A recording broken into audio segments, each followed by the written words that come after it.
محترم حضرات، ایک ایمان والے اور ایک مسلمان کی اصل کامیابی اور کامرانی، اس کی اصل فلاح و بہبود اور واستوک سفلتا جو ہے وہ اللہ رب العالمین کی اطاعت، اس کے رسول کی فرما برداری میں ہے، اور اس کو اللہ رب العالمین نے ایک بڑی کامیابی کے نام سے یاد کیا ہے۔ اس کے وپریت، اس کے برعکس، اگر کوئی شخص اللہ رب العزت اور اس کے رسول جناب محمد رسول اللہ صلی اللہ علیہ وسلم کی نافرمانی کرتا ہے، اس کے لیے اللہ رب العالمین نے رسوا کن عذاب کی دھمکی دی ہے۔ اللہ تعالیٰ قرآن مجید کے اندر ارشاد فرماتا ہے، وَمَن يُطِعِ اللَّهَ وَرَسُولَهُ يُدْخِلْهُ جَنَّاتٍ تَجْرِي مِن تَحْتِهَا الْأَنْهَارُ خَالِدِينَ فِيهَا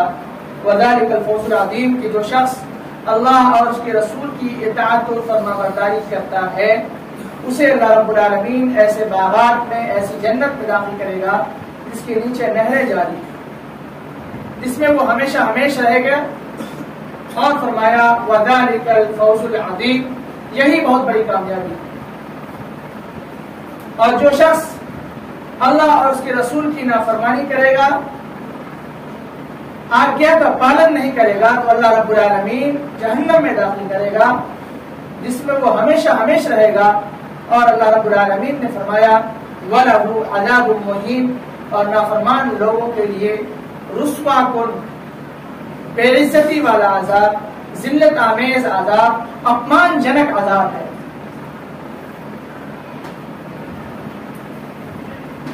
اللہ رب العالمین نے ان دونوں آیتوں کے اندر مسلمانوں کو ایک اصول بتلا دیا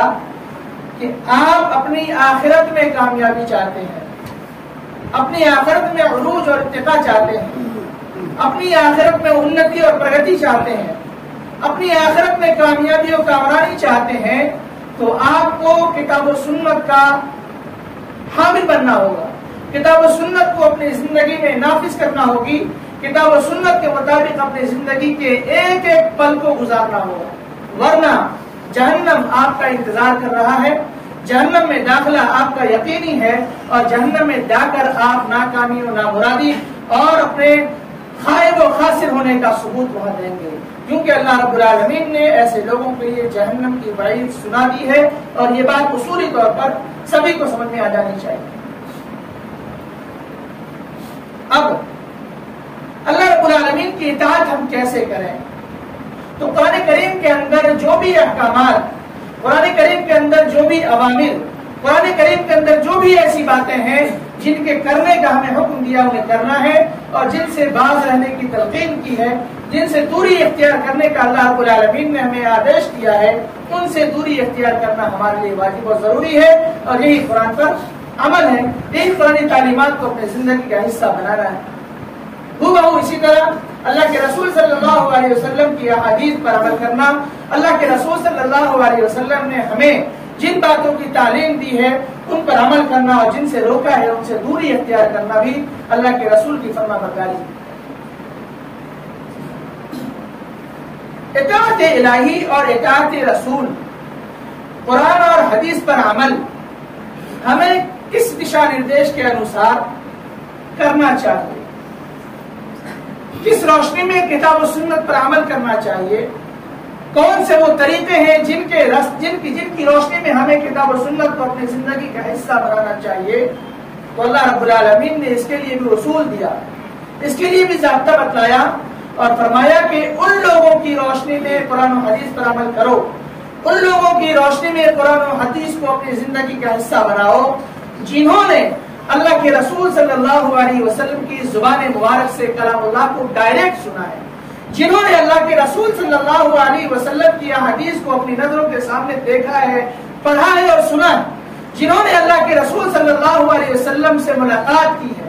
جنہوں نے اللہ کے رسول صلی اللہ علیہ وسلم کی محبت میں اپنے دل و جان کو نشاور کیا ہے، وہ کون لوگ ہیں؟ وہ صحابہ اکرام رضوان اللہ علیہم اجمعین ہیں۔ ہمیں یہ دیکھنا ہے کہ قرآن اور حدیث کو صحابہ اکرام نے کس طرح سمجھا، صحابہ کرام نے اپنی زندگی میں قرآن و حدیث کو کس طرح نافذ کیا، ہمیں بھی اپنی زندگی میں اسی انداز میں اسی نہج پر قرآن و حدیث پر عمل کرنا ہے۔ اللہ رب العالمین نے قرآن مجید کے اندر اصولی طور پر ایک آیت نازل فرمائی اور فرمایا فَإِنْ آمَنُوا بِمِثْلِ مَا آمَنْتُمْ بِهِ فَقَدِ اهْتَدَوْا وَإِنْ تَوَلَّوْا فَإِنَّمَا هُمْ فِي شِقَاقٍ۔ اے اصحاب رسول صلی اللہ علیہ وسلم، کفار مکہ، مشرکین مکہ اور وہ لوگ جنہوں نے اللہ رب العالمین پر اور رسول پر ایمان نہیں لایا، یہ لوگ اسی طرح جب تک ایمان نہ لے آئیں جس طرح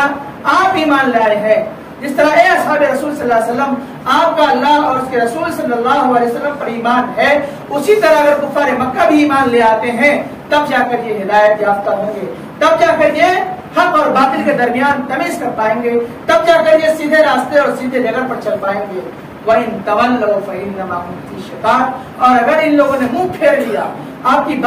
آپ کی باتوں کو ماننے سے، اللہ رب العالمین پر ایمان لانے سے، اللہ کے رسول کی رسالت کو تسلیم کرنے سے اگر انہوں نے اعراض کیا تو ان کی فطرت میں تمہاری مخالفت ہے، آپ کی مخالفت کے لیے تو یہ ہے ہی۔ فَإِنَّمَا هُمْ فِي شِقَاقٍ یعنی مخالفت کرنا ان کا ترہ امتیاز ہے۔ کفار مکہ اور مشرکین مکہ نے اللہ کے رسول صلی اللہ علیہ وسلم صحابہ کرام کے ساتھ کس طرح مخالفت کی، سیرت کی کتابوں میں یہ چیزیں آپ کے سامنے موجود ہیں۔ اللہ رب العالمین نے ہم سبھی کو ایک بار پھر ایک اور آیت کے ذریعے بتلایا کہ جو لوگ اللہ کے رسول اور اس کے صحابہ کرام کے طریقے اور اس کے راستے کو چھوڑ کر کسی اور راستے میں اپنے لیے ہدایت تلاشتے ہیں، کسی اور راستے کی پیروی کرتے ہیں، ایسے لوگوں کے لیے بہت ہی خطرناک عذاب ہے، جہنم کی دھمکی ہے۔ جہنم بہت معمولی چیز نہیں ہے۔ لوگوں نے جنت اور جہنم کو سن کر ایسا محسوس کرنا شروع کر دیا ہے کہ ہمارے کان پک گئے۔ روز مولانا آتے ہیں، خطبہ دیتے ہیں، جنت جہنم، اطاعت الہی اطاعت رسول، یہ کون سی بلا ہے؟ آپ کو بار بار یہ تذکیر کی جاتی ہے، آپ کو یہ بار بار یاد دلایا جاتا ہے، آپ کو یہ بار بار نصیحت کی جاتی ہے، اور نصیحت کر کے خود اپنے لیے بھی نصیحت کا سامان ایک مقرر اور ایک خطیب پیدا کرتا ہے کہ اللہ رب العالمین اسے بھی اپنی زندگی میں قرآن حدیث نافذ کرنے کی توفیق دے۔ اطاعت الہی اور اطاعت رسول کوئی معمولی چیز نہیں ہے، یہی وہ چیزیں ہیں جو انسان کی زندگی اور آخرت دونوں کی کامیابی کے لیے ضامن اور گارنٹر ہے۔ حاضرین اکرام، معمولی چیزیں نہیں ہیں۔ اللہ رب العالمین نے قرآن مجید میں فرمایا وَمَن يُشَاقِقِ الرَّسُولَ مِن بَعْدِ مَا تَبَيَّنَ لَهُ الْهُدَى وَيَتَّبِعْ غَيْرَ سَبِيلِ الْمُؤْمِنِينَ نُوَلِّهِ مَا تَوَلَّىٰ وَنُصْلِهِ جَهَنَّمَ وَسَاءَتْ مَصِيرًا۔ جو لوگ ہدایت کے واضح ہو جانے کے بعد، اجلے اور کالے کے درمیان فرق کے بالکل عیا ہو جانے کے بعد، سفید و سیاہ کے درمیان جو فرق ہے اس کا اسپشٹ ہو جانے کے باوجود بھی جو لوگ تجربی اختیار کرتے ہیں، مخالفت کرتے ہیں،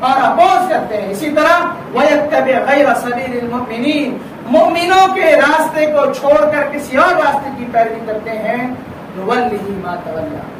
تو ہم اسے اس راستے پر چھوڑ دیں گے جس راستے کو اس نے اختیار کر لیا ہے۔ اللہ رب العالمین نے یہ دھمکی دی ہے کہ ہم انہیں اسی راستے کے لیے آسانی پیدا کر دیں گے جس گمراہی کے راستے کو ایک انسان اختیار کر چکا ہے، اور اللہ رب العالمین اس کے رسول اور صحابہ کرام کے راستے کو اختیار نہیں کر رہا ہے، اور اس کے نتیجے میں ہم کیا کریں گے؟ وَنُصْلِهِ جَهَنَّمَ اسے ہم جہنم رسید کریں گے، جہنم میں داخل کریں گے۔ جہنم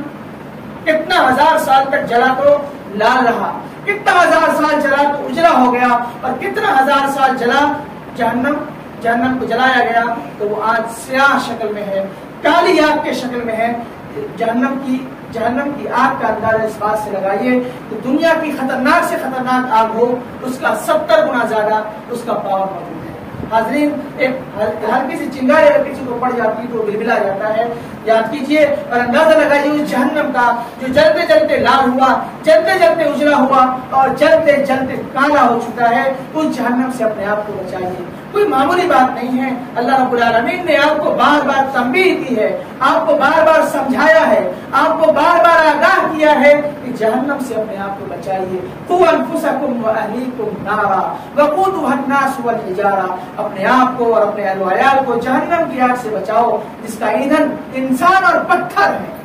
پتھر کتنا ہیٹ کرتا ہے، اس کا ایندھن ہے، اس کا فیول ہے، وہ جہنم کا فیول انسان اور پتھر ہے۔ حاضرین کرام، بہت معمولی چیز نہیں ہے، آپ اس کو سنجیدگی سے لیں، اپنی زندگی میں اس کو نافذ کریں کہ قرآن و حدیث کیا چیز ہے۔ حاضرین کرام، یہ باتیں آپ کے سامنے کیوں آئی؟ یہ باتیں آپ کے سامنے اس لیے آئی کیونکہ ہمارا جو گزر جس مہینے سے ہو رہا ہے وہ ربیع الاول کا مہینہ ہے، جس مہینے میں اللہ کے رسول جناب محمد رسول اللہ صلی اللہ علیہ وسلم کی ولادت باسعادت ہوئی۔ حاضرین کرام، اس موقع پر مسلمانوں کی ایک بڑی جماعت، مسلمانوں کی ایک بڑی تعداد گمراہی کے راستے کو اختیار کرتے ہوئے اللہ رب العالمین کی مخالفت، اس کے رسول کی مخالفت، صحابہ کرام کی مخالفت کرتے ہوئے اللہ کے رسول صلی اللہ علیہ وسلم کی ولادت کے نام پر محفلیں منعقد کرتے ہیں۔ جو محفل آج کے دور میں مسلمان منعقد کر رہے ہیں، جو محفل عید میلاد النبی کے نام پر سجا رہے ہیں، کیا اس محفل کی شریعت میں قرآن اور حدیث میں کوئی ثبوت موجود ہے؟ اس محفل کے تعلق سے قرآن اور حدیث ہمیں کوئی دشا دیتا ہے، کوئی نردیش دیتا ہے؟ ایسی کوئی چیز نہیں ہے۔ آپ قرآن کریم کا مطالعہ کریں، کوئی چیز ہم شریعت کہاں سے اخذ کرتے ہیں؟ شریعت کی تعلیم ہمیں کہاں سے ملتی ہے؟ قرآن سے، حدیث سے، اجماع سے اور قیاس سے۔ یہ چار بنیادی ماخذ ہیں، چار بنیادی ایسی جگہ ہیں جہاں سے ہم شریعت کو سیکھتے ہیں، شریعت کو سمجھتے ہیں اور شریعت پر عمل کرتے ہیں۔ ان چاروں چیزوں میں جب آپ غور کریں اور دیکھیں تو آپ کو نہ قرآن میں ملے گا، نہ حدیث میں ملے گا، اور نہ ہی اجماع اس سلسلے میں نقل ہے، اور نہ ہی اس سلسلے میں کسی بھی قسم کا قیاس کیا جا سکتا ہے۔ کیوں؟ کیونکہ آپ دیکھیں صحابہ کرام کا زمانہ، اللہ کے رسول صلی اللہ علیہ وسلم سے ہم سے کئی زیادہ محبت کرنے والے افراد تھے۔ اللہ کے رسول صلی اللہ علیہ وسلم کی محبت میں اپنے دل، اپنی جان، اپنی عزت و آبرو، اپنی زمین و جائیداد اور اپنا مال سب کچھ لٹانے کے لیے تیار تھے، کیونکہ ان کی نظر میں آخرت کی قدر تھی، ان کی نظر میں دنیا کچھ بھی نہیں، ایک پانی کا بلبلہ ہے انسان کی زندگانی، پانی کا بلبلہ ہے انسان کی زندگانی۔ اس انسانی زندگی کو وہ پانی کا بلبلہ سمجھتے تھے اور اس کی کوئی حیثیت نہیں دیتے تھے صحابہ اکرام۔ یہ وہ صحابہ اکرام ہیں جو اللہ کے رسول کی محبت میں سب کچھ اظہار کرنے کے لیے تیار تھے۔ کیا آپ صحابہ اکرام کی زندگی میں کسی بھی صحابی کی زندگی میں دکھا سکتے ہیں کہ اللہ کے رسول صلی اللہ علیہ وسلم کی پیدائش کے موقع سے انہوں نے جشن منایا، اللہ کے رسول صلی اللہ علیہ وسلم نے خود منایا یا پھر کسی کو ترغیب دی؟ ایسی کوئی بات آپ کو کہیں سے بھی نظر نہیں آئے گی۔ حاضرین اکرام، تو پتہ یہ چلا،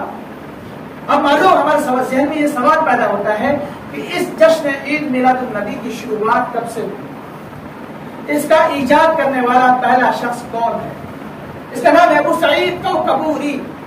اس کا نام، جس نے اس بدعت کو ایجاد کیا، اس بدعت کی بیج کو زمین میں گاڑا، وہ کون شخص ہے؟ ابو سعید کوکبوری ہے، جس کی وفات 630 ہجری میں ہوئی۔ یہ بادشاہ تھا اپنے وقت کا، اربل نامی کوئی علاقہ ہے، اس علاقے کا یہ بادشاہ تھا۔ سفر کا جب مہینہ آتا، یعنی اسلامک کیلنڈر کے حساب سے دوسرا مہینہ جب آتا، تو یہ اس محفل کے انعقاد کے لیے تیاری شروع کر دیتا تھا۔ تیاری کس طرح کرتا تھا؟ یہ سماج اور معاشرے میں یا اس کے حکومت میں جتنی بھی ناچنے گانے والے لوگ ہوا کرتے تھے سب کو اکٹھا کرتا، چاہے وہ مرد ہو یا عورتیں، جتنے بھی آلات موسیقی ہو سکتے ہیں، سنگنگ کے جو آلات ہو سکتے ہیں، جو اس کے ٹولز ہو سکتے ہیں جس کے ذریعے گانا گایا جاتا ہے،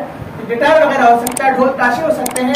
بین باجا ہو سکتا ہے، یہ ساری چیزیں اکٹھا کرتا تھا یہ سفر کے مہینے سے ہی۔ اس کے بعد یہ خیمے بناتا تھا، کپے بناتا تھا، اور ان کپوں میں سبوں کو بٹھاتا تھا، ناچنے گانے والوں کو، اور پھر اس میں کیا کرتا تھا کہ اپنے ہواری اور مواری کے ساتھ وہاں جا کر خود بھی گاتا تھا، گواتا تھا بھی، اور ناچتا بھی تھا، اور ڈانس بھی کرتا تھا۔ اس طرح خبیث قسم کا انسان تھا، بدترین قسم کا انسان تھا، فاسق و فاجر انسان تھا، جس کی اتباع میں مسلمانوں کی ایک بڑی جمعیت غرق ہو چکی ہے، جس کے اندھی تکلیف میں مسلمانوں کی ایک بڑی جمعیت ڈوب چکی ہے، جس کے اندھی تکلیف میں مسلمانوں کی ایک بڑی جماعت اپنے آپ کو برباد کر چکی ہے، اپنے پیسے برباد کرتی ہے، اللہ کے رسول صلی اللہ علیہ وسلم کی تعلیمات کے ساتھ کھلواڑ کرتی ہے، شریعت اسلامیہ کے ساتھ کھلواڑ کرتی ہے۔ آپ کے سامنے کئی ایک ویڈیوز آئے ہوں گے جہاں پیچھے بیرر لگا ہوا ہے عید میلاد النبی، جشن عید میلاد النبی، اور اسے اسٹیج پر لڑکیاں ڈانس کر رہی ہیں۔ ہم نے اپنی آنکھوں سے ویڈیوز دیکھے ہیں۔ اللہ رب العالمین کی پناہ، اللہ کے رسول صلی اللہ علیہ وسلم کا نام پیچھے چھپا ہوا ہے، اور اسی اسٹیج پر ناچ گانے کی محفلیں سجتی ہیں۔ یہ اسی سنت پر عمل ہے جس سنت کو اس کوکبوری نامی شخص نے ایجاد کیا تھا، جس کی وفات 630 ہجری میں ہوئی۔ حاضرین کرام، یہ تو پتہ چلا، لیکن اس بدعت کے ایجاد کرنے کے بعد اس کے جواز کا فتویٰ کون دیا؟ کس نے یہ بتایا کہ ایسا کیا جا سکتا ہے؟ اس کا نام ہے عمر بن الحسن ابن طہیہ کلبی، اس کی وفات 633 ہجری میں ہوئی۔ یہ وہ شخص ہے جو اپنے زمانے کا عالم مانا جاتا تھا، اپنے زمانے کا پڑھا لکھا شخص مانا جاتا تھا، اپنے زمانے کا بہت ہی بڑا دقاق مانا جاتا تھا، یہ وہ شخص ہے جس نے بادشاہ کے اس عمل کو سراہا ہی نہیں بلکہ جواز بھی فراہم کیا اور جائز قرار دیتے ہوئے کہا کہ ایسی محفلیں منعقد کی جا سکتی ہیں۔ حاضرین اکرام، اس شخص کے بارے میں علماء اکرام کے اقوال کیا ہیں؟ اس شخص کے بارے میں ابن حجر رحمہ اللہ نے ابن نجار رحمہ اللہ کی بات کو نقل کرتے ہوئے کہا کہ اس شخص کے جھوٹے ہونے میں، اس شخص کے ضعیف ہونے میں پوری امت اسلامیہ کا اتفاق مجھے پتا ہے۔ میں جانتا ہوں کہ اس شخص کے بارے میں جتنے بھی لوگ جانتے ہیں اس کو، ابن دنیا کلبی کو، سبھی لوگوں نے ان کو کہا ہے کہ یہ کمزور ہے، دربل ہے، ان کی دماغی صلاحیت ٹھیک نہیں ہے، یہ ضعیف اور جھوٹے لوگ ہیں۔ یہ وہ شخص ہے جو مسلمانوں کے جو رہنما ہیں، مسلمانوں کے جو صحیح لیڈر ہیں، مسلمانوں کے جو صحیح قائد ہیں، مسلمانوں کے جو صحیح علماء ہیں، جو سلف صالحین ہیں، انہیں یہ شخص گالیاں دیا کرتا ہے، ان کے سلسلے میں گستاخیاں کیا کرتا ہے۔ یہ وہ شخص ہے جس نے عید میلاد النبی کے صلی اللہ علیہ وسلم کے محفل سجانے کے لیے جواز فراہم کرنے کے بعد یہ یہاں تک کیا کہ کتاب بھی اس نے لکھ ڈالی اور جس میں قرآن اور حدیث سے دلیلیں اکٹھی کر کے اس میں غلط طریقے سے استنداز کیا، غلط طریقے سے قرآن اور حدیث کے مفہوم کو لوگوں کے سامنے اپنی کتاب میں نقل کیا۔ اس کتاب کا نام ہے التنویر فی مولد السراج المنیر۔ نام اتنا خوبصورت ہے، نام اتنا خوبصورت کی کتاب انسان پڑھے گا ہی، لیکن کوئی کم پڑھا لکھا شخص کتابوں کو پڑھے گا تو گمراہ ضرور ہو جائے گا۔ التنویر فی مولد السراج المنیر، السراج المنیر نبی صلی اللہ علیہ وسلم کا لقب ہے، ان کی پیدائش کے سلسلے میں ایک روشنی ہے۔ التنویر میں روشنی پیدا کرنا، اتنا خوبصورت نام اپنی کتاب میں رکھا اور اس کتاب کو اس بادشاہ ناچ گانا کیا کرتا تھا لوگوں کے سامنے اور اپنی رونیوں کو اکٹھا کرتا تھا، اس کے سامنے اس کتاب کو پیش کیا، پھر نتیجے میں بادشاہ خوش ہو کر اسے بہت ساری اشرفیوں سے نوازا، بہت سارے انعامات و اکرامات سے انہیں نوازا۔ حاضرین کرام، یہ بادشاہ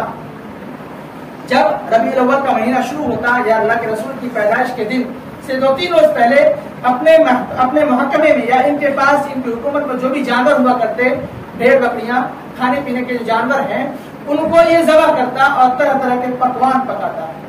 عیاشیاں خوب کرتا ہے۔ اس موقع سے اللہ کے رسول صلی اللہ علیہ وسلم کی شریعت کے ساتھ، آپ کی سیرت کے ساتھ، آپ کے کردار کے ساتھ کھلے طور پر یہ کھلواڑ کیا کرتا تھا اور ایسے گندے انسان، ایسے خبیث انسان، ایسے رذیل انسان کی پیروی میں مسلمانوں کی اکثریت غرق ہو چکی ہے۔ اللہ رب العالمین ہدایت نصیب فرمائے۔ حاضرین کرام، اللہ رب العالمین سے دعا کریں کہ اللہ رب العالمین ہمیں جب تک زندہ رکھے اسلام پر زندہ رکھے، اسلام کی روشنی میں ہمیں عمل کرنے کی توفیق عطا فرمائے۔ حاضرین کرام، پتہ یہ چلا کہ اللہ کے رسول صلی اللہ علیہ وسلم کی پیدائش، اللہ کے رسول صلی اللہ علیہ وسلم کی پیدائش کے تقریباً 600 سال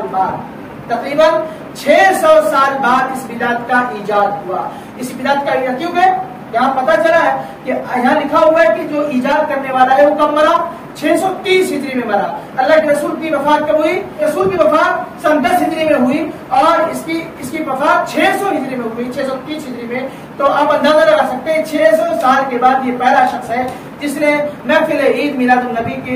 کے لیے جشن منایا اور اللہ کے رسول کی ولادت پر انہوں نے محفلیں سجائی اور ناچ گانے کیے۔ تو وہ چیز، وہ عمل جو سن 600 سال کے بعد وجود پاتا ہے، اس پر مسلمانوں کی اکثریت اللہ کے رسول کی سنت سمجھ کر عمل کرتی ہے۔ اللہ رب العالمین کی پناہ طلب کیجیے۔ حاضرین کرام، ایک اصول اور کہ جو کام عبادت کے نام پر کیا جائے اس کی دلیل قرآن و سنت میں موجود ہونا چاہیے۔ جو بھی کام، آپ جو بھی عمل انجام دیں عبادت کے نام پر، اس کی دلیل قرآن و سنت سے فراہم کرنا صحیح طور پر ضروری ہے۔ کیونکہ اگر آپ قرآن و سنت کے بغیر اپنے من سے کسی عبادت کو انجام دیتے ہیں تو وہ عمل آپ کے لیے وبال جان بن سکتا ہے۔ مثال سے سمجھیں کہ اللہ کے رسول صلی اللہ علیہ وسلم نے یا شریعت اسلامیہ نے عیدین کی نماز یعنی عید اور بقرعید کی نماز میں، اسی طرح جنازے کی نماز میں اذان کو مشروع نہیں کیا، اذان کو شریعت کا حصہ نہیں سمجھایا۔ اس موقع پر اب کوئی نیکی سمجھ کر کہ لوگوں کو دعوت دی جائے، لوگوں کو بتایا جائے کہ اذان کی نماز کا وقت ہو چکا ہے، لہذا آپ لوگ آئے، اس کے لیے اذان دی جائے، تو یہ عمل اذان دینا گرچہ ایک بہترین عمل ہے جس میں اللہ رب العالمین کے تقدس کا، اللہ رب العالمین کی کبریائی کا بیان ہے، اللہ کے رسول کی رسالت کا بیان ہے، اللہ رب العالمین کے معبود برحق ہونے کا بیان ہے۔ اس اذان کے اندر نماز کی اہمیت کا تذکرہ ہے، جس نماز کے اندر جس اذان کے اندر کامیابی و کامرانی کی طرف آنے کی دعوت ہے، جس اذان کے اندر اللہ رب العالمین کی کبریائی اور بڑائی موجود ہے، اس اذان کو بھی آپ اس موقع پر نہیں دے سکتے جس موقع پر اللہ کے رسول نے اذان دینے کا حکم نہیں دیا ہے۔ لہذا وہ بدعت جس کو مسلمانوں نے عید میلاد النبی کے نام پر منانا شروع کیا ہے، اس کا ثبوت آپ کو قرآن و حدیث سے فراہم کرنا ہوگی۔ اگر نہیں ملتا ہے کوئی ثبوت تو آپ اس پر عمل نہیں کر سکتے ہیں، آپ اس کو اپنی زندگی کا حصہ نہیں بنا سکتے ہیں، اور اگر بناتے ہیں تو پھر آپ کے لیے یہ چیز وبال جان بن سکتی ہے، آپ کے لیے یہ چیز آپ کے خسران کا، آپ کے خسارے کا، آپ کے گھاٹے کا سودا کر سکتی ہے۔ اللہ رب العالمین سے ہدایت طلب کریں۔ حضرت ابن جمال رضی اللہ تعالیٰ عنہ کہتے ہیں کل عبادت لم يتعبدها اصحاب رسول اللہ صلی اللہ علیہ وسلم فلا تعبدوها، ہر وہ عبادت جس کو اصحاب رسول صلی اللہ علیہ وسلم نے انجام نہیں دیا، ہر وہ عبادت جس کو اصحاب رسول صلی اللہ علیہ وسلم نے انجام نہیں کیا ہے، ایسی عبادتیں مت کیا کرو، کیونکہ اصحاب رسول صلی اللہ علیہ وسلم اللہ کے رسول صلی اللہ علیہ وسلم سے حد درجہ محبت کرنے والے، آپ کے ایک ایک عمل کو اپنی زندگی میں نافذ کرنے والے وہ لوگ تھے۔ انہوں نے جب نہیں کیا تو ہمیں کیا حق بنتا ہے کہ ہم اپنے من سے عبادت سمجھیں؟ اگر ایسا کرتے ہیں تو یہ سمجھیں کہ ہم نے دین کے اندر نقص پیدا کیا، ہم نے اس بات کا عقیدہ رکھا کہ دین جو ہم تک پہنچا ہے وہ کمی کے ساتھ پہنچا ہے، اس کے اندر کہیں کمی رہ گئی، عید میلاد النبی کا حکم موجود نہیں ہے، نبی صلی اللہ علیہ وسلم نے ہمارے ساتھ دین پہنچانے میں خیانت کی، نعوذ باللہ۔ ایسے عقیدے پیدا ہوتے ہیں جب آپ اپنے عمل سے کسی عمل کو عبادت کے نام پر انجام دیتے ہیں۔ اللہ رب العالمین سے دعا کرتے ہیں کہ بار الہی ہمیں کہنے سننے سے زیادہ عمل کی توفیق عطا فرمائے۔ اس ضمن میں جو کچھ چند اصولی باتیں ہیں جس سے عید میلاد النبی صلی اللہ علیہ وسلم منانے پر تردید ہوتی ہے، اس کی کاٹ پیدا ہوتی ہے، وہ اصولی باتیں انشاءاللہ اگلے جمعے میں آپ کے سامنے رکھی جائے گی۔ اللہ تعالیٰ سے دعا ہوں تو اللہ رب العالمین ہر قسم کے بدعات و خرافات سے، ہر قسم کے سیئات سے اور ہر اس عمل سے محفوظ رکھے جو اللہ رب العالمین کے غیظ و غضب کو، اللہ رب العالمین کے غصے کو اور اللہ رب العالمین کی ناراضگی کو دعوت دینے والے ہیں۔ ہر اس عمل سے اللہ رب العالمین ہم سبھی کو محفوظ رکھے جو ہمارے لیے جہنم کے راستے فراہم کرنے والے ہیں۔ ہر اس عمل سے اللہ رب العالمین ہم سبھی کو محفوظ رکھے جو اللہ کے رسول صلی اللہ علیہ وسلم کی شریعت کی مخالفت ہو رہی ہو۔ ہر اس عمل سے اللہ رب العالمین ہم سبھی کو محفوظ رکھے جس سے شریعت پر آنچ آ رہی ہو۔ ہر اس عمل سے اللہ رب العالمین ہم سبھی کو محفوظ رکھے جس سے شریعت اسلامیہ کی خوبصورت شبیہ پر ایک دھبا لگتا ہو۔ اللہ رب العالمین جب تک زندہ رکھے، اسلام پر زندہ رکھے، جب ہمارا خاتمہ اور خاتمہ بھی خیر ہو۔ اقول قولی ھذا استغفر اللہ لی ولکم ولسائر المسلمین فاستغفروہ انہ هو الغفور الرحیم۔